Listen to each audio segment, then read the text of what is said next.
또 이르러 저희에게 일러가사대 한 부자가 그밭에 수출이 성함에 심중에 생각하여 가로되 내가 국사 곳이 없으니 어찌할까 하고 또 가로되 내가 이렇게 하리라 내 곡간을 홀로 더 크게 짓고 내 모든 곡식과 물건을 거기 쌓아두리라. 또 내가 내 영혼에게 이르되 영혼아 너의 쓸 물건을 많이 쌓아두었으니 평안히 쉬고 먹고 마시고 즐거워하자 하리라 하되 하나님은 이르시되 어리석은 자여 오늘 밤에 내 영혼을 찾으리니 그러면 내 예비한 것이 네 것이 되겠느냐 하셨으니 자기를 위하여 자기를 쌓아주고 하나님에 대하여 부여치 못한 자가 그와 같으니라. 이제 산 제물로 주님께 나온 자가 되었으니 내 생각, 내 뜻, 내 의지를 내려놓고 그저 순전한 모습으로 하나님의 말씀을 잘 받을 수 있게 하시고 그 말씀을 인하여 우리가 힘을 얻고 능을 얻게 하시며 말씀을 따라 살아갈 수 있는 권세와 능력을 허락해 주옵소서. 모든 영광은 주님이 올라받으시고 우리에게는 귀한 은혜와 축복의 시간이 되게 하옵소서. 그들을 믿사옵고 다시 오실 예수님의 이름으로 간절히 기도하옵나이다. 아멘. 인사하십니다. 우리 예수님 은혜 받읍시다. 이제 어리석은 부자 이렇게 제목을 선정했습니다. 20절에 어리석은 자요 이렇게 표현하고 있고 이제 이 사람이 이제 부유한 사람이라고 하는 것을 전적인 이제 말씀 속에서 표현하고 있기 때문에 어리석은 부자. 누가복음 12장에는 여러 가지 이제 말씀들의 비유의 말씀들과 하나님의 권면의 말씀이 주어져 있는데 이제 탐욕에 대한 경고를 먼저 이제 하나님이 말씀하시고 난 다음에 이제 이 비유를 주셨어요. 어떤 사람이 예수님께 와서 예수님 지금 부탁이 하나 있습니다. 지금부터 꼭 들어주셔야 돼요. 이제 우리 그렇잖아요. 우리가 뭐 누구한테 부탁하려면 먼저 무슨 얘기인지도 말하기 전에 꼭 들어주세요. 그렇게 하실 거죠? 이렇게 우리 하지 않습니까? 그렇지 않습니까? 네, 그런데 이제 뭐냐면 우리 형이 아버지의 재산을 다 차지하려고 합니다. 그러니까 이제 형 몫과 내 몫을 나눌 수 있도록 우리 형에게 이 얘기를 해주셔서 내 몫을 차지하시게 해주세요. 그랬더니 예수님께서 이렇게 말씀을 하세요. 누가 나를 너희의 재판장이나 물건을 나누는 대로 세우느냐. 내가 이 땅에 온 게 그래로 온 것이 아니다. 그거는 재판장에 가서 얘기를 하든지 뭐 이제 그런 말을 하면 내가 내 문제를 해결받을 수 있지 않겠느냐. 그러면서 여기 사람들의 탐심에 대한 모습으로 나타나는 인간들의 그 실체적인 실체를 여기 한 부자, 어리석은 부자를 비유로 들어서 우리에게 깨우친 거 말씀을 주시는 것이 오늘의 말씀입니다. 그러면 이제 우리가 살고 있는 이 시대를 우리가 늘 뭐라 하냐면 말세다. 말세인데도 이제 말세의 끝부분에 와서 말세지 말이다. 이게 표현을 해요. 굉장히 떨리는 말씀이죠. 근데 이제 많은 목사님들에게나 성도님들에게나 예수님 곧 오세요. 예수님 오실 때가 얼마 남지 않았습니다. 그러면 좋아할까요? 싫어할까요? 네? 다 싫어요. 좋아하는 사람 한 사람도 못 봤어요. 근데 예수님이 오셔야 우리가 어디를 갈 수 있어요? 네, 천국을 갈 수 있는데 근데 날마다 천국 간다고 얘기는 하는데 예수님 온다는 게 싫대. 그 참 이상하더라고요. 이제 성경을 보면 성경은 예수님 반드시 오셔야만 돼. 오셔야지만 우리가 천년왕국을 가고 또 천국도 갈 수 있는 거예요. 그런데 예수님 오는 거를 별로 기뻐하지 않아요. 성도들이 말로는 뭐 이제 예수께서 오실 때 찬송도 많이 부르고 뭐 이제 부활에 대한 찬송도 많이 부르고 하긴 하는데 실제적인 이제 예수님이 오시는 것이 좋으냐, 예수님이 곧 오신다면은 제자가 이제 고개가 옆으로 들어가요. 예수님 빨리 오시는 것이 싫어한다. 근데 그 이유가 뭘까요? 내 주변에 구원받아야 될 사람이 많아서 그들을 사랑하고 아껴서? 아니 대답이 없어요. 내가 세상에 있는 것들을 놓치기 싫어서. 그렇죠? 내가 이제 세상에 더 많이 갖고 더 쌓아두고 더 그것들 때문에 행복해지기 위해서 그렇게 하는 것 같습니다. 예수님은 삼가 모든 탐심을 물리치라 사람의 생명이 그 소유에 넉넉한 데 있지 않다 이렇게 말씀하십니다.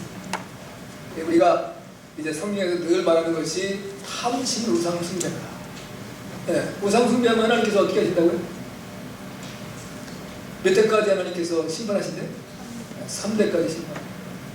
우리 이제 이전에 그 한국의 그 고대 사회 속에서는 누가 죄를 지으면 몇 족을 면해요?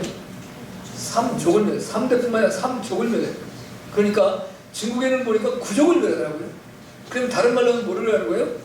우리가 이제 그 이걸 원칙적인 말로 하면 씨를 말린다는 거예요. 아, 무서운 상황들이 우리 현실 속에 나타나는 건데 하나님이 결코 그냥 좌시하실 수 없는 것 하나가 우상숭배입니다.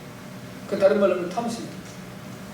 이제 그러면 오늘 이 어리석은 부자를 통해서 내가 어떠한 삶을 살아가야 될 것인가 그런 이제 다짐과 결단과 고백이 있기를 주님을 축복합니다. 아멘. 그리고 첫째 보니까 이 이제 어리석은 부자는 이렇게 말하는 거예요. 내 모든 곡식과 물건을 쌓아두겠다. 내 이제 모든 곡식, 모든 물건을 쌓아두겠다라고 표현해요. 오늘 18절 말씀에 보면 또 가로되 내가 이렇게 하리라. 내가 곡간을 헐고 더 크게 짓고 내 모든 곡식과 물건을 거기 쌓아두리라. 부자가 이제 농사를 지었는데 참 놀랍게 대풍이 들었습니다. 뭐 애굽의 그 요셉의 시대에 7년 풍년같이 이제 풍년이 온 것 같습니다. 그러니까 이제 마음에 딱 생각을 하는 거예요. 와, 남한테 이게 되니까 남들이 이제 그걸 취해가지고 도둑이 올지도 모르니까 혼자 좋아서 어쩔지 모르는 거죠. 그래서 이제 어떻게 할까? 어떻게 할까? 야, 그래 좋다. 이제 우리 창고에 이거 다 넣을까? 들어갈까? 안 해. 창고 부족. 근데 내가 지금 만약에 시장에 갖다 팔려가지고 돈을 많이 있으면 뭐가 낄까요? 도둑이나 강도가 낄 것 같아요. 그러니까 빨리 창고를 열고 창고를 크게 짓죠. 그리고 창고에다 차곡차곡 차이를 합니다. 그리고 난 다음에 제가 이제는 이제 편안하게 근심 걱정 없이 먹고 마시고 즐기고 놀자. 이게 이제 부자가 가지고 있는 생각이었다는 거예요. 그러면 여기서 이 부자라고 칭함받는 사람은 결국 누구와 동일한 거예요? 결국 나야, 나. 여러분 그런 마음 없으세요? 만약에 여러분에게 이제 어떤 복된 일이 생겨나가지고 여러분 직장이나 아니면 사업하시는 분은 여러분 사업이 아주 놀라운 이제 축복을 내려서 그 엄청난 이제 복을 누렸다. 그러면 어떤 생각을 하겠어요? 아, 이제 좀 내가 여덟까지 일어나고 너무 힘들고 어려웠었는데 이제는 이거 가지고 잘 관리해서 이제 그 내 남은 여생을 편안하게 먹고 마시고 즐기고 여행이나 하고 쉬면서 살아야지. 이런 마음 가질 수 있겠죠.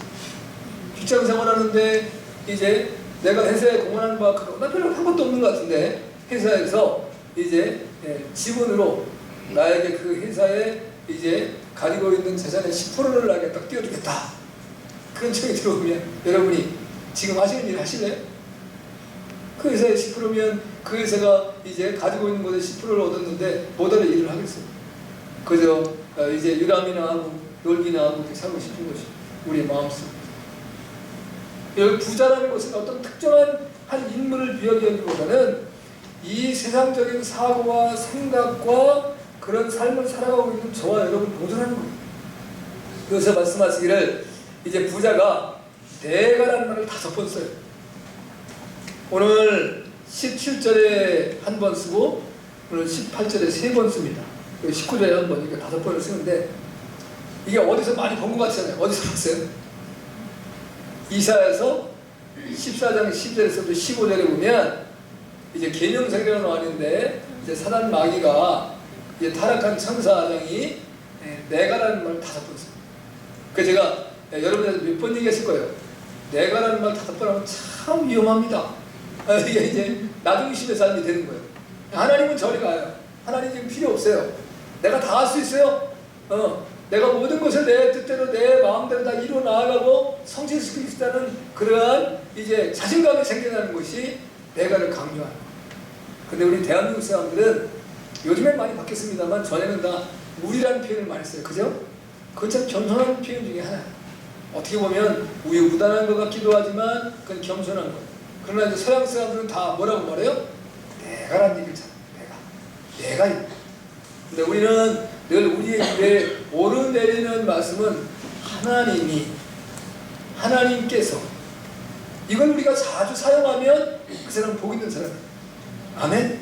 네, 우리가 하나님이 나를 사랑하셔서 이제 하나님께서 내게 복을 주셔서 하나님께서 나를 이렇게 사랑하시고 아끼셔서 뭐 이런 이제 고백이 나오면 그건 감사합니다. 그러니까 항상 주어가 하나님이 되는 삶. 내가 주어가 아니고 나는 수로예요. 수로. 난 목적일 수도 있어요. 그런데 이제 항상 주어는 하나님 삶을 살아가면 우리 인생은 하나님 앞에서 성공한 인생입니다. 아멘? 네, 그런 저와 여러분이 되어줬으면 좋겠습니다. 이번 쌓아두리라라는 것은 이제 미래 시대잖아요. 부자가 세상적으로 볼 때는 크게 나쁜 짓 안 하는 것 같이 보여요. 그렇죠? 미래를 계획하지 않는 사람이 어디 있겠어요? 여러분이 인생에 계획이 없으세요? 있잖아요. 그렇죠? 계획이 없이 살아가는 사람은 참 못 말리는 사람. 제일 무서운 사람. 지난번에 어떤 목사님 그러시더라고요.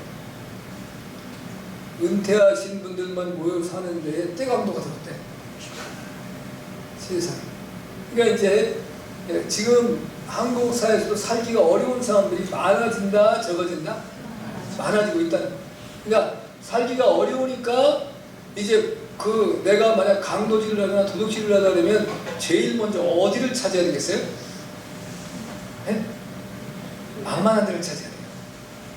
까다로운 데를 가다가 이게 도둑질이나 강도질 하기도 전에 잡히거나 이제 들통이 나거나 문제가 생겨요. 그래서 가장 쉽고 만만한 곳을 찾아가야 돼요. 그러니까 취약한 곳이 제일 어려운 곳이에요. 그래서 항상 보면 그 문제가 생기면 그 도적과 강도들이 많은 데가 거의 잘 사는 곳보다는 못 사는 곳이 많아요. 왜냐하면 잘 사는 곳은 제일 먼저 뭐가 잘 돼 있냐면 치안이 잘 돼 있습니다. 곳곳에 CCTV가 있고 그 다음에 경찰들이 순찰을 해주고 있고 그러나 그냥 이제 못 사는 지역에는 그거 없어요. 그냥 같이 이렇게 사는 거예요. 그러니까 우리가 이제 생활이 어려우면 어려울수록 삶이 어려운 사람들이 생명의 위협도 더 많이 느껴요. 언제 어떤 일이 생겨날지 모르는 거예요.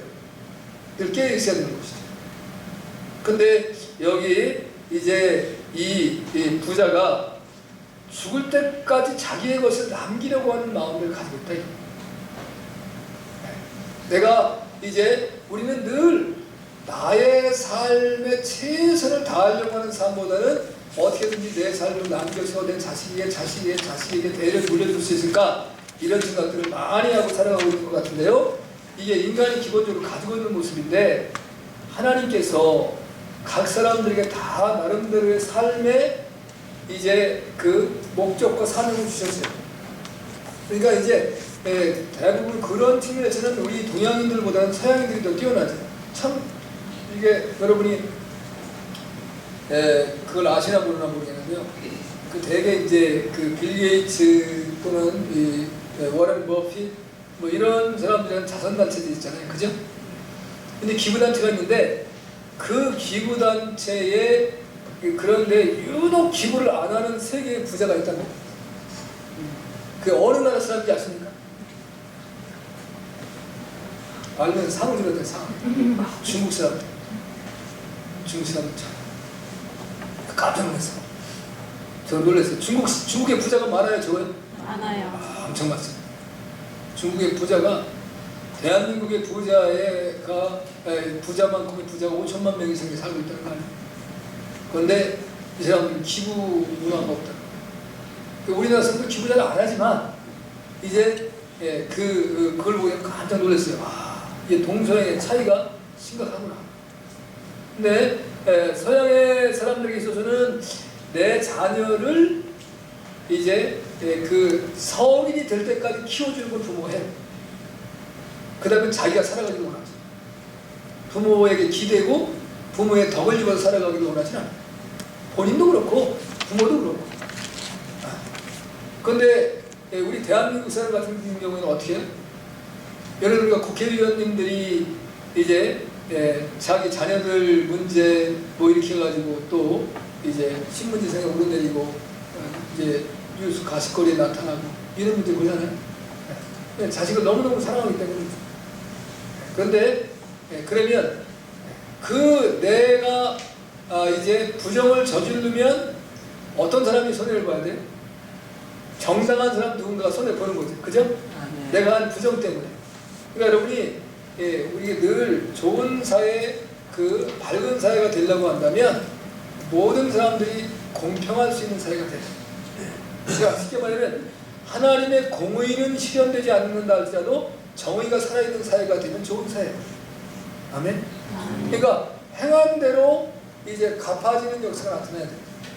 내가 정말 최선의 노력을 다한 사람이 좋은 결과와 열매를 낼 수 있는 사회가 되어지면 그건 행복한 사회죠. 아멘. 그런데 최선을 다했는데 거기에 대한 보상은커녕 오히려 어려우면 고통스러운 사회가 되는 거예요. 근데 우리나라도 이제 그렇지 못한 사회 중에 하나라고 볼 수 있는 사회입니다. 그래서 우리가 늘 이제 정의를 실현한다. 근데 이제 어떤 단체들이 정의 사회 구현 이런 뭐 단체도 있는 것 같더라고요. 근데 그 단체가 더 정의롭지 못해요. 이게 또 문제가 생깁니다. 그러니까 뭐가 꼭 조직화되고 만들어져서만이 아니라 그냥 우리의 삶에서 그렇게 실천해 나가는 거예요. 아멘. 그러니까 저나 여러분이 그런 사회가 되어지기를 원하는 마음으로 여러분이 정직하고 진실하고 복되고 바른 삶을 살아가면 결국 목에 들어라. 사회는 밝아지고 좋아지는 역사가 나타나는 겁니다. 아멘. 아니, 매 주일마다 그런 애체들이 하여튼 난 이해가 못 가. 이게 뭐 예를 들어서 어떻게 한 번 그러면 이제 너무 피곤할 수 있잖아요, 사람이. 근데 매번 그랬다는 것은 습관이거든요. 습관적으로 그러는 건 굉장히 하나님도 기뻐하지 않는 거예요. 여러분, 제가 무서운 거는 습관적으로 진다. 제가 습관화가 자, 이제 골로새 3장 우리가 늘 제가 말해야 할지만 5절에 보면 이제 탐심은 우상숭배다 이렇게 말씀하세요.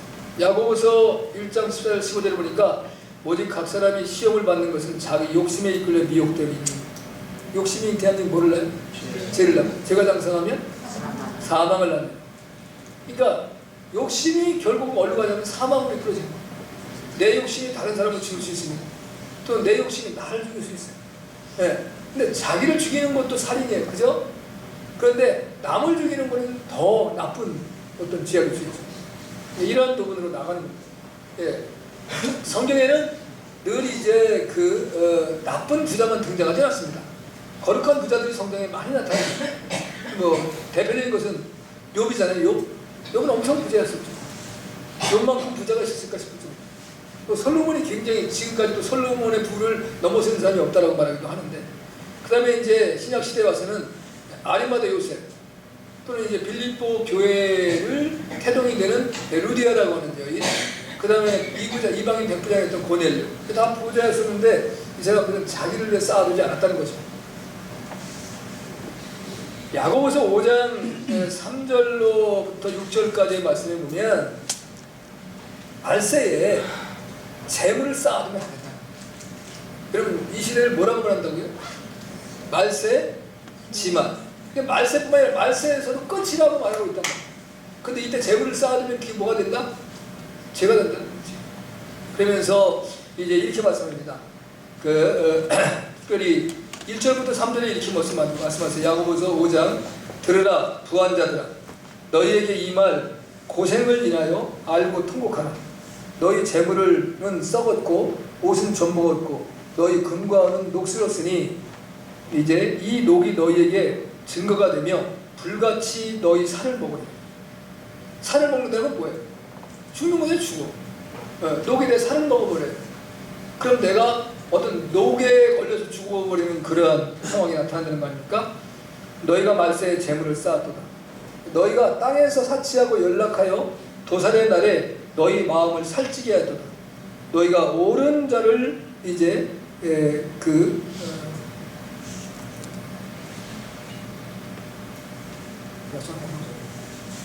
이제 망하게 하였도다. 또 죽였도다. 그는 너희에게 대항하지 않았느냐. 그러니까 이제 어렵고 힘겨운 사람들이 내가 부자라도 부자를 뺏어 먹으려고 하지도 않았는데 그를 이제 괴롭히고 또는 죽이는 역할을 했다는 거예요. 왜? 양식을 나눠주지 않았으니까 죽는 거지. 가난한 자들, 어려움. 그러니까 말세에는 재물을 쌓아놓은 것이 아니라 나누어줘야 된다.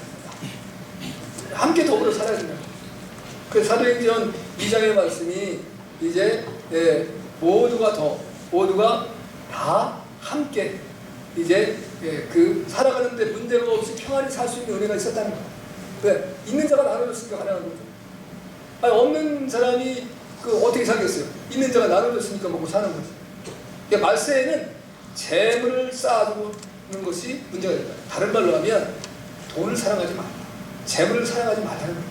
그런데 이 어리석은 부자는 말세의 재물을 사랑했다. 우리가 디모데 후서 제가 3장 1절에서 5절의 말씀을 자주 말씀드렸었잖아요. 근데 여러 가지가 나오는데 내가 말세에 고통하는 때를 당하리니 이렇게 말씀. 그럼 이건 누구예요? 너라는 것은 그건 성도에게 주신 말씀이죠. 그죠? 이제 이방인들에게 말하는 것이 아니라 내가 그러면 하나님의 거룩한 백성들에게 하는 말씀. 내가 말세를 고통하는 때가 나온다. 말세에 고통하는 때는 어떤 고통하는 때냐 이거예요. 그러면요, 여러분이 잘 기억하셔야 돼요. 누가 나를 괴롭히고 힘겹게 하고 어렵게 하는 것이 아니라 내가 너무 내 삶은 편안해. 세상적으로. 세상에서 인정도 받고 세상에서 기쁨도 있고 즐거움도 넘치고 그래서 하는 일마다 잘 되고 그런데 하나님과 자꾸 멀어지는 거예요. 나도 모르게 자꾸 하나님과 나도 모르게 멀어지는 거예요. 이상하게 하나님이 가까이 되지 아니하고 하나님을 떠나게 되고 이게 고통스러운 거예요. 다른 게 고통스러운 게 아니에요. 그러니까 여러분들이 무슨 이 시대에 내가 보니까 어떤 사람을 보면 신앙에서는 점점 현찮은데 세상은 점점 잘 되는데 고통스러워요?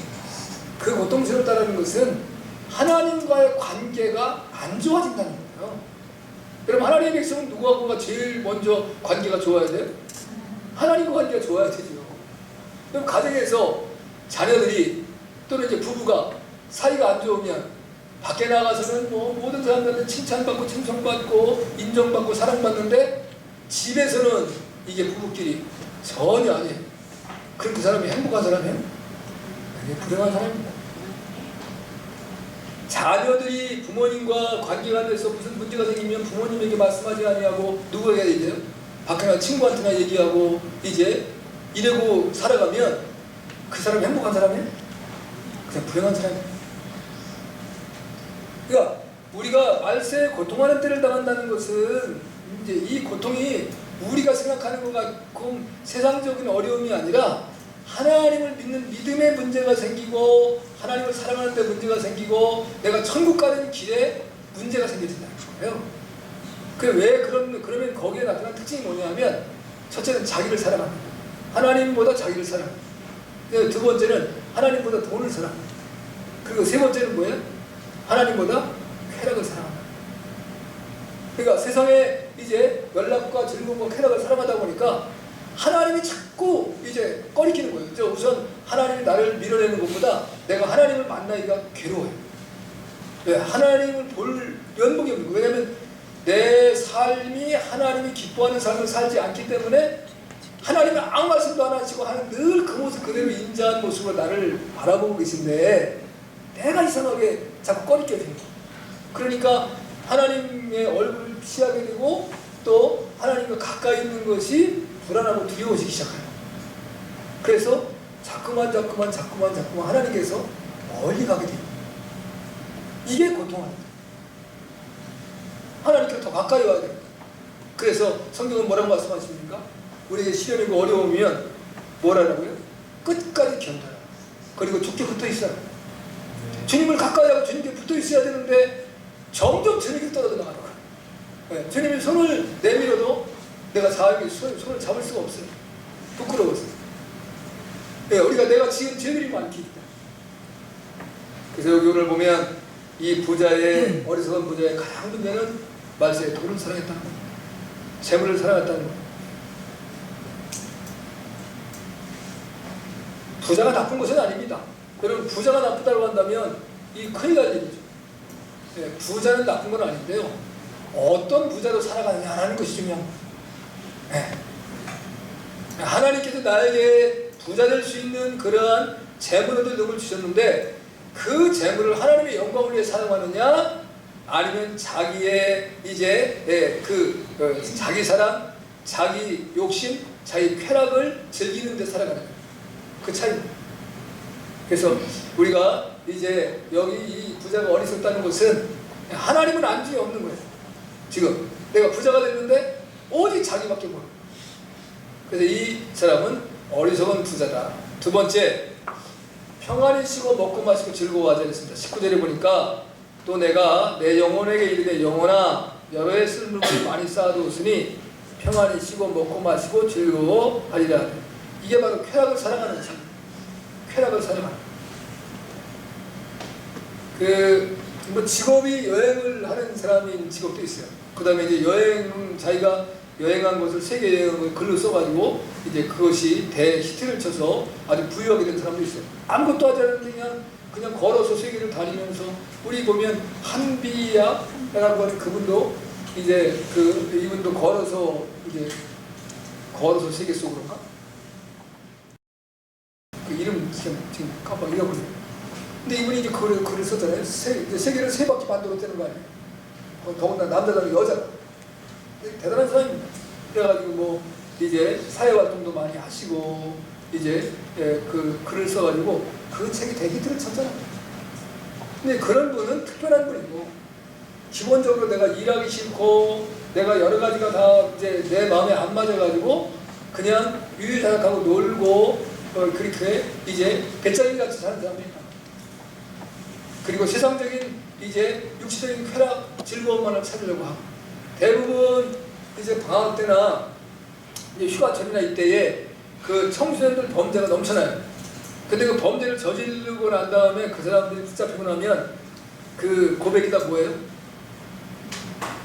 놀으려고. 그 이제 쾌락을 이제 따라가려고 죄를 저질렀다는 거예요. 돈이 없어 돈을 이제 구하려고. 바로 그런 걸 얘기하는 거예요. 여기 부자는 쾌락을 사랑하는 거예요. 자기 영혼에게 이렇게 말하면 여러 해 쓸 물건을 많이 쌓아. 자기 스스로가 자기 위로하는 거예요. 내가 여러 해 쓸 물건 많이 쌓아두었으니 이제 평안히 쉬고 먹고 마시고 즐겨라. 이제 자기 영혼에게 명령돼요. 근데 우리의 영혼의 명령되는 누구예요? 하나님이 하나님. 그러니까 여러분이 우리의 영혼이 늘 하나님의 음성을 잘 들을 수 있는 사람이 가장 복된 사람이에요. 근데 그 영혼의 소리가 나가 내 영혼에게 하는 소리가 자꾸 잘 들리는 사람은 이제 위험한 사람입니다. 하나님이 내 영혼에 들려주는 음성들이 있어야 돼요. 그래서 그 음성을 듣고 살아가면 우리는 실패하지 않습니다. 그러나 내가 나에게 하는 소리를 듣는 그 영혼이 발달된 사람들은 굉장히 위험성이 큽니다. 여기 오늘 이 부자가 그렇게 말하잖아요. 자기 영혼에게 지금 자기가 말하는 거예요. 자기 영혼을 지금 세뇌시키고 있는 거죠. 야, 너 이제 여러 해 쓸 물건 많이 쌓였고 먹을 거 있으니까 이제 먹고 마시고 즐기고 놀자. 계속 영혼을 잡고 우리 육체는 어떻게 보면 우리 시대적인 삶은 내 육신을 따라서 영혼이 움직이는 것 같잖아요. 그렇지 않습니까? 영혼을 따라서 우리가 육체가 움직이고 살아가는 거예요. 근데 그게 어떻게 길들여지느냐에 따라 사람이 달라질 수 있어요. 죄를 짓고 난 이후에 인간이 영혼의 음성을 듣고 육체가 따라가는 삶이 되지 못하고 육체로 길들여진 것이 영혼이 질질 끌고 가는 사람이 있는 거예요. 육체가 영혼을. 그거는 복 있는 사람이 아니에요. 내 영혼이 내 육신을 끌고 가는 사람은 행복한 사람입니다. 그런데 내 육신이 내 영혼을 끌고 가는 사람은 불행한 사람입니다. 그게 타락한 죄 속에 빠져 있으면 나도 모르게 내 육신이 내 영혼을 질질 끌고 가요. 내가 원하는, 자기가 육신이 원하는 대로 영혼을 끌고 가. 그 사람은 불행한 사람이에요. 그 하나님의 음성을 전혀 듣지 못하는 사람. 여기는 이 부자가 그런 모습으로 보이는 겁니다. 자, 이제 부자가 됐든 가난한 자가 됐든 가장 중요한 하나님 앞에 인정받는 삶을 사는 겁니다. 아멘. 아멘. 네, 하나님 앞에 인정받지 못한 삶을 살게 되면 그 사람은 불쌍한 사람입니다. 누가복음 16장 이제 19절 30절에 보면 거지 나사로와 부자의 비유가 등장합니다. 우리는 흔히 이제 그 부자만이 못했다라고 이제 판단할 수 있는데 이 세상을 살아가는 모든 사람들이 그 부자와 같은 삶을 살아갈 수도 있다는 것을 기억하셔야 돼요. 네. 근데 그 부자가 구한 것이 잘못은 아니라니까요. 하나님이 물질에 복을 주시고 얼마나 감사한 거예요, 여러분이. 근데 거룩한 부자로 살아야죠. 그리고 이제 신실한 부자로 살아야죠. 하나님 앞에 충성되게 내가 물질과 부를 가지고 그렇게 살아갈 수 있는 사람이 행복한 사람이라는 것을 볼 수가 있지요. 이제 제가 볼 때 가장 성경에서 불쌍한 사람 많은데 그 중에 나발이잖아요. 나발. 참 다윗은 이제 이스라엘의 성군이에요. 그리고 다윗의 왕권이 끊이지 않아요. 하나님의 언약에. 그리고 그 다윗의 후손으로 예수님이 이 땅에 오셨어요. 그런데 그 다윗을 몰라보는 거예요. 그 무시하고, 그러니까 시도 결국 다윗을 무시했다는 것은 다른 말로는 하나님을 무시하고 예수님을 무시한 것이 되는 거예요. 그리고 이제 자기의 재물을 가지고 먹고 마시고 즐기고 쾌락을 즐겨하다가, 그리고 이제 자기 안에 이제 아비가일의 이야기를 듣고 난 이후에 어떻게 해요? 그 나발이 하나님께서 그를 치시니 그가 열흘 동안 누워서 앓다가 죽었더라. 그 많은 부가 누가 꽃이 됐겠어요? 나중에 다윗의 꽃이 돼. 다윗의 꽃이. 아비가일이 누구의 부인이 돼요? 다윗의 부인이 돼. 그러면 그게 다 누구 소리가 됐어요? 다윗의 소리가 되어버렸어요. 예. 자기만을 위해 살고 자기의 쾌락과 욕심을 채우려고 하는 그 인생이 결국은 스스로 그 재물이 자기를 찔러 죽이게 되었고, 그리고 그것은 다윗에게로 옮겨지는 그런 역사를 이루는 겁니다. 얼마나 불쌍합니까? 여러분이 물질을 지키려고 하면 지켜질 것 같습니까? 여러분이 여러분의 재물을 지키려고 하면 지켜질 것 같아요? 아니요. 하나님 지켜주셔요. 네. 그러니까 하나님이 우리를 사용하시기 원하시면 우리를 부자되게 만드시고 재물의 복을 주셔요. 그걸 대신 하나님의 영광을 바르게 살아야 해요. 아멘. 그렇지 아니하면 그 재물이 썩어버립니다. 썩어. 제가 우리 시골에 살 때 그 이제 지주 어른이라는 분 얘기했잖아요. 김시춘이라고 하시는 분 맞나? 지금 하도 오래된 이름도. 근데 이분은 항상 꼭 북한에서 내려온 사람 같아요. 검은 옷으로 아래 위를 입어요. 그리고 신발도 검은 고무신. 그게 그 양반의 패션. 그리고 결혼도 안 하고 혼자 살아요. 근데 그 집의 창고에서는 쌀이 썩어 넘어가. 그리고 늘 이제 그 집에서 도둑이 들끓어. 근데 이 사람이 창피하니까 얘기를 안 해요. 어떤 사람은 복면을 쓰고 와서 위협해서 뺏어가기도 하고 도둑질해가기도 하고. 근데 또 이 사람 마음은 안 좋은 건 아니에요. 이제 누가 와서 이제 어르신 쌀 한 가마만 주세요. 마음 주지. 근데 이름이 이제 주지 어른이야. 원래 땅이 맞아서 지주 어른인데 이제 암 주지가 이분 대단. 그럼 또 줘요. 근데 이 사람들이 이제 내가 한 번 얻어먹으면 또 가서 얻어먹으려고 말하기가 쉬워요, 안 쉬워요? 쉽지 않잖아요. 그러니까 못하는 거예요. 그러니까 그 다음에는 어디 도둑질을 해가지고 이분이 알아서 아이고 저 사람 또 떨어지겠구나 해서 아이 여보게 자네 이제 생활이 어렵지 않은가? 내가 또 쌀 한 것만 주겠네. 이래보면 얼마나 좋겠어요. 근데 그렇게 하는 사람은 없잖아요. 그분이 뭐 하나님도 아니고 예수님도 사람도 아니고 우리 목사님이 하여튼 그분 전도하기 위해서 부지하게 했는데 결국은 못했지. 근데 그분이 죽고 난 다음에 그 모든 재산이 누구에게 가는 줄 아세요? 평생에 한 번도 찾아지 않았던 어떤 이모의 아들인가 하는 조카가 검사가 되는데 그 이제 한 번도 그 사람을 아는 사람이 그 마을에 한 사람도 없어. 근데 그 사람이 와서 그 재산 다 가져가. 돌아가시고 나니까 살아계실 때는 와서 인사 한 번을 안 했는데. 그래서 웃기는 걸로 세상에 웃기는. 물질은 그런 거. 하나님의 선하신 뜻을 따라 살아야 그게 하늘의 상품으로 쌓여지는 것이죠. 아무런 의미가 없는 거예요, 이 땅에서. 네. 그러나 기본적으로 이제 돈이 있으면 이 땅에 살아가기가 좀 편리해요. 네. 사람들한테 인정도 받고 대접도 받고. 오래간만에 동창들하고 다 모여서 친구들끼리 모였는데 식당에 가서 밥을 딱 먹었는데 이제 두 가지 현상입니다. 제일 먼저 일어나는 사람이 있고 제일 나중에 일어나는 사람이 있어요. 먼저 일어나는 사람은 이제 그 두 가지예요. 먼저 이 사람이 돈을 내려고 일어나는 사람도 있고 먼저 나가려고 일어나는 사람이 있어요. 왜 돈 낼까? 그래서 이제 먼저 화장실 가지고 얼른 싹 피해. 그 다음에 제일 마지막에 일어나는 사람도 자기가 돈을 내려고 마지막까지 앉아있는 사람이 있고 아니면 다른 사람이 돈 냈겠지 하고 기다리고 이제 남은 이제 그 마지막까지 남아있는 사람이 있는 거예요. 근데 돈을 내려고 하는 사람은 언제 나가든 마지막에 나가든 그 사람은 편안해. 걱정이 없어. 왜? 내가 돈 낼 거니까. 근데 돈을 안 내기 위해서 먼저 일어나거나 마지막까지 앉아있는 사람은 굉장히 불안해. 불안하죠?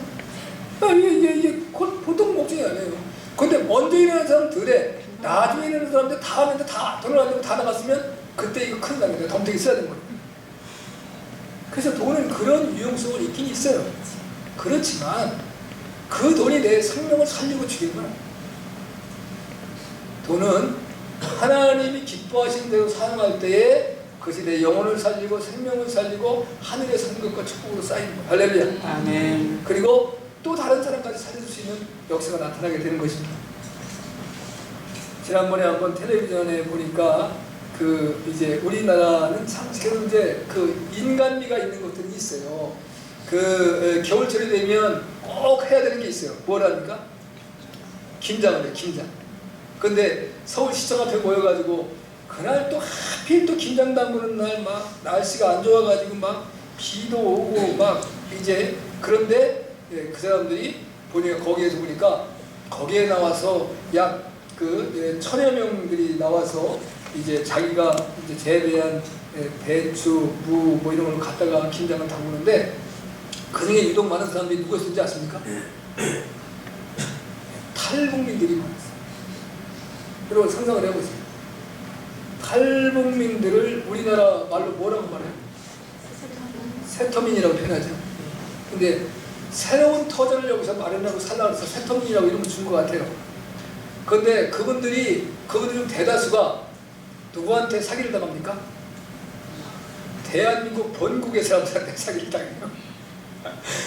사회주의 사회에서 살아가다가 자본주의 사회의 삶을 어떻게 살아가는 건지 몰라요.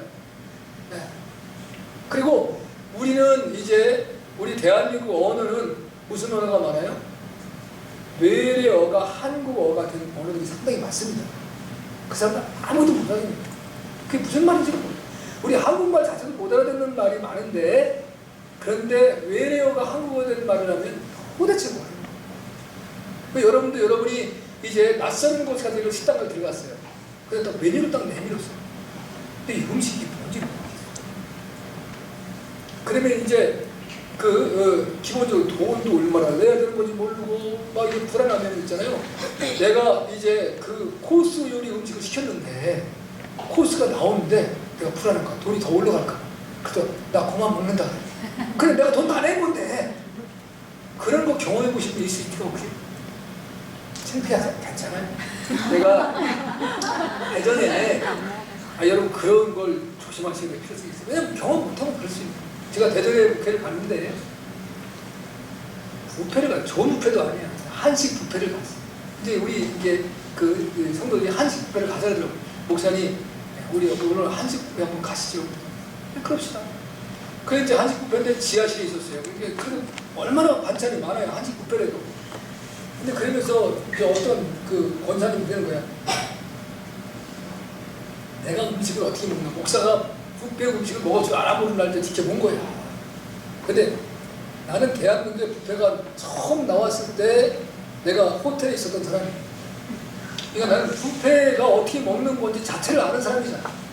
예. 그리고 뷔페 음식이 그렇게 최고로 엑셀런트한 음식이 아니라는 것도 알아. 그래서 각 섹션, 각 음식점에서 예를 들면 일식집, 그 다음에 서양식당, 중국식당, 한식당, 그날 이제 그 전날의 메뉴를 저녁에 먹다가 남은 거 그걸 다 올려. 벌 수가 없거든요. 근데 거기다가 새 음식을 줬다면 그건 타산이 전혀 안 맞아. 근데 그렇다고 나쁜 음식은 아니지만 아주 프레시한 음식은 아니야. 그걸 내가 다 알고 있거든. 근데 이제 내가 이렇게 음식을 조금 가져오니까 왜 목사님 이렇게 가져가시냐. 여기 몇 번 갖다 먹으면 되는 거야. 깔깔깔깔 웃기 시작하는 거거든요. 자기들이 처음 서울에 부페를 한번 갔는데 음식이 막 한 가지 나와 있는데 먹는 방법을 보는 거예요. 그래가지고 그 맛있는 음식을 개밥으로 갖다 놔. 이것저것 한 번 가면 끝나는 건 줄 알고 요것도 조금 했는데 나도 이렇게 쌓여.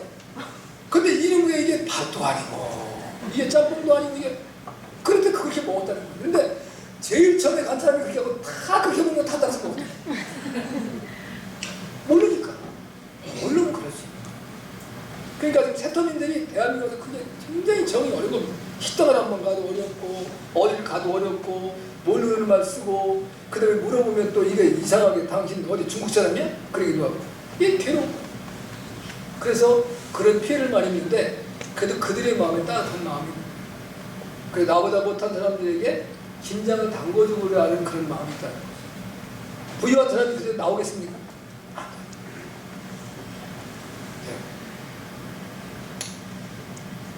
교회에 이제 하나님의 물질을 드리는 것도 하나님이 기뻐하심에 합당한 모양으로 쓰임받기 위해서 물질을 드립니다. 그래서 우리 성도들에게는 이제 세상에서도 우리가 세금을 내요. 그죠? 그래서 하나님 앞에 의무적인 헌금을 8가지를 드려야 돼요. 첫째가 내 몸을 산재물로 드리는 거예요. 그 다음에 물질적으로는 11조. 그 다음에 주일에 헌금. 이제 주일 연보라고 그래요. 연보는 그냥 드리는 거예요. 그 다음에 주일에 감사헌금이라는 제목을 써서 드리는 거예요. 그 주일에 연보와 감사헌금. 그 다음에 그 이제 천열매를 드려요. 그 다음에 또 성미를 드려요. 또 뭐 있나? 배랑가리 뭐. 이게 하여튼 한 8가지의 하나님 앞에 의무적으로 드려야 되는 물질이 있어요. 절기연 이런 것도 하나님께 드리는데 그러면 성도들이 뭐 우리는 세상에 세금도 내고 하나님께도 내고 어떻게 살아요? 하나님 지켜주시는 거예요.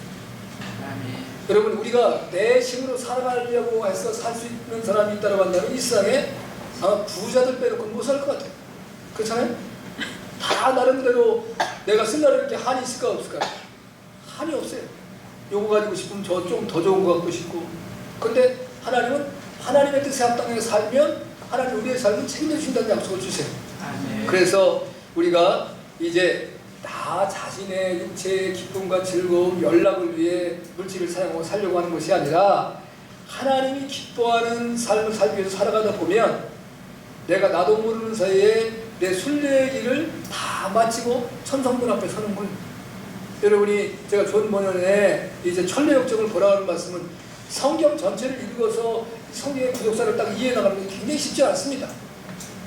그런데 존 버년의 그 천례역정은 성경 다음으로 성경을 잘 하나님의 거룩한 백성들의 삶의 과정을 풀어놓은 거예요. 그러면 그것을 보면 우리 인생이 살아가는 게 이렇게 가는 거구나. 결국은 나중에 그 천성문에 우리가 이르러야 되는 거로 그걸 깨닫게 돼요. 여러분 책도 비싸지 않으니까 그냥 게임방에 가고 학생들 좀 피자 사 먹는 거 아끼면 충분히 존 버년의 책 하나 사서 볼 수 있습니다. 그래서 올 이제 방학이 되시면 우리 학생들도 청년들도 이제 우리 장년들 그 천례역정을 한번 꼭 읽어보세요. 한번 읽어봐 혼자 이해 안 될 수 있어요. 읽어보시고 여러분의 신앙에 복된 삶이 되길 바랍니다. 이 세상엔 두 종류의 사람들이 존재한다잖아요. 하나는 개미와 거미 같은 사람이 있다는 거예요. 자기중심적인. 개미도 열심히 해요. 근데 자기 살려고 하는 거지 남 주려고 하는 거예요. 거미는 더 무서워요. 네, 자기를 위해서 남을 죽여. 네, 자기 걸 모아가지고 먹는 게 아니라 이제 그 물을 쳐놓고 거기에 걸려드는 것 무엇이든지 자기가 잡아볼 거예요. 그리고 또 하나는 벌꿀 같은 사람이 있다는 거예요. 사실 벌꿀도 이제 남을 주려고 꿀을 이제 저장한 건 아니겠지요. 근데 이제 그렇다 싶더라도 꿀은 우리 인생에 굉장히 유익한 유익을 줘요. 그래서 그 꿀을 남에게 죽은 사람을 살리기도 하고 병든 자를 고치기도 하고 기력을 회복시키기도 하고 또 우리의 음식에 맛을 내기도 해주고 이런 역할을 하는 거예요. 그러니까 저나 여러분이나 이제 그 거미나 개미 같은 존재가 아니라 벌꿀 같은 존재의 삶을 사셔야죠. 할렐루야. 그게 중요한. 마지막으로는 하나님의 대로에 부여치 못한 자가 되었다. 오늘 25절에 보니까 너희가 뭔일 21절에 보니까 자기를 위해 재물을 쌓아두고 하나님에 대해 부여치 못한 자가 이와 같으니라 이렇게 말씀하셨습니다. 그 부여하다라는 말을 오늘 이제 사용하셨는데 그 말씀의 그 어근을 보면 그 하나님의 부여는 모든 사람에게 다 유효하다. 어떤 사람이 이거 하나님의 부여를 못 받은 사람은 없대요. 근데 그걸 깨닫고 하나님을 위해서 바르게 사용하는 사람은 복된 사람이고, 그걸 그렇게 못하는 사람은 어리석은 사람이 되어진다는 거죠. 그러니까 하나님이 어떤 사람에게만 부유함을 주었고 어떤 사람에게는 부유함을 안 주었다고 한다면 이제 하나님이 누구에게 어리석은 사람이라고 말하면 안 되시잖아요. 그럼 하나님은 공의의 하나님이 아니시잖아요. 하나님은 사람을 이제 편애하시는 하나님이신데 하나님은 편애하시지 아니하고 이제 모든 사람에게 하나님의 부유함을 주셨다는 것이죠. 그래서 그 부유함을 자기가 자기를 위해 쓰느냐 하나님을 위해 쓰느냐의 문제인데 그건 결국 스스로가 결정하는 것입니다. 하나님의 인정을 받는 사람과 못 받는 사람이 이 말씀은 다른 말로 하면 말세의 고통을 받는다는 겁니다. 이 부유한 자는 말세의 고통을 당합니다. 주님과의 관계가 멀어집니다. 여러분이 이 땅에서 사는 동안에 열심히 잘 살았어도 마지막에 구원의 반열에서 떨어져 나가면 그거는 최고의 고통입니다. 마지막에 주님께 꼭 붙어 있어요. 그러니까 제가 늘 왜 지금의 생활이 중요하냐, 마지막에 가서 내가 지금의 생활이 좋지 않은 사람이 마지막에 좋아지는 이유가 거의 없어요. 나도 모르게 습관화되는 거예요. 이제 환란이 시작되어지고 우리의 신앙의 시련이 다가오게 되면 믿음이 연약하던 사람들은 다 미끄러집니다.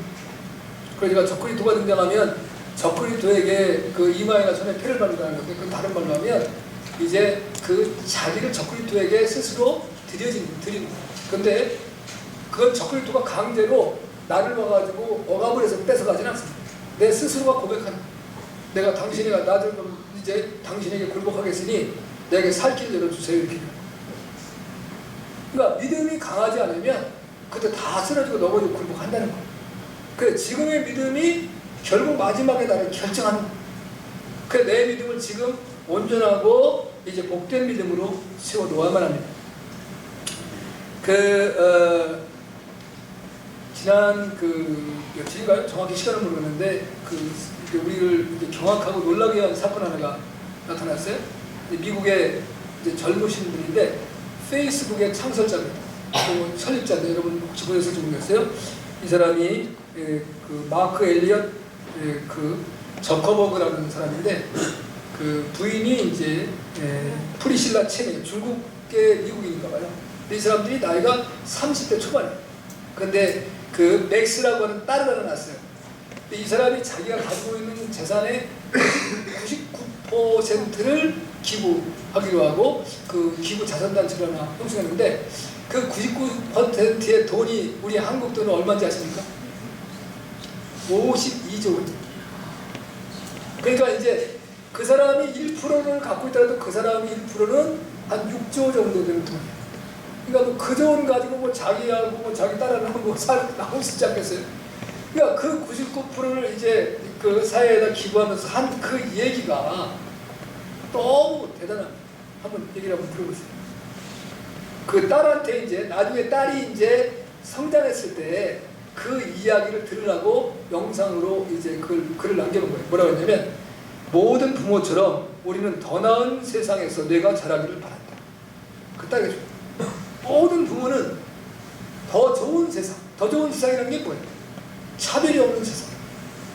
돈이 없어서 공부를 못하거나 돈이 없어서 무시받는 세상이 아닌, 그래서 내가 노력하면 내가 이루고자 하는 꿈을 이룰 수 있고 또 내 비전과 꿈과 이상을 실현시킬 수 있는 세상이 오는 세상에서 내가 살기를 원한다는 말씀입니다. 그런 세상은 어디에서 이루어질까요? 천연한 것이 이렇습니다. 이 세상. 그러나 아무튼 이 나이가 30대 초반인 젊은이들이 그런 사고를 갖고 있다는 것이 대단하죠. 미국에를 이제 자주 다녀오는 목사님이 그 말을 하더라고요. 내가 이 얘기를 했더니 목사님 제가 미국에 가서 봤는데 교회는 조그만데 그 교회가 빌딩 몇 채를 갖고 있더라고요. 그 뭔 얘기고 했더니 미국에는 그러니까 이제 미국에 이제 올바른 신앙인들이 있어요. 그 신앙인들이 죽을 때 자기의 재산을 자식이 주지 않고 교회에다가 헌납한다. 그래서 그 교회는 그런 교회라는 거예요. 그러니까 이제 믿지 않는 사람들은 사회에다 헌납을 하고 믿는 사람들은 교회에다 헌납을 한다. 근데 한국에는 이제 그런 사람들이 거의 없죠. 다 자식에게 물려주는 거죠. 근데 이제 우리 전라북도 익산의 어떤 교회에 그런 장로님이 한 분 계셨다래요. 제가 이제 이 얘기를 듣고 야, 참 대단하다. 돌아가시려고 하는데 자기 자녀들하고 교회 당회원들, 장로님들하고 목사님들 다 부른 거예요. 그것을 이제 유언하는 겁니다. 그래서 뭐라고 했냐면 하나님의 은혜로 우리 가족, 자녀들 결혼 잘 시키고 잘 살았으니 내 남은 재산은 교회를 등기하고 교회에서 필요한 대로 써주십시오. 그래서 유언을 했어요. 근데 이제 기본적으로 우리 대한민국의 법은 이렇습니다. 내가 내 재산을 자녀한테 1원도 안 물려주고 교회가 됐든 사회에다가 이제 기부를 하더라도 법적으로 자녀가 얻을 수 있는 비율이 있어요. 그 몇 프로인지 아십니까? 15%예요. 15%는 자녀가 요구하고 줘야 돼요. 근데 이 자녀들도 다 이제 장로님 아들, 딸들이었으니까 신앙생활을 잘 했나 보죠? 다 아버님이 돌아가시고 장례를 지내고 혼쾌히 그 아버지의 모든 재산을 교회로 이전시켰다고 하는 아름다운 것이죠.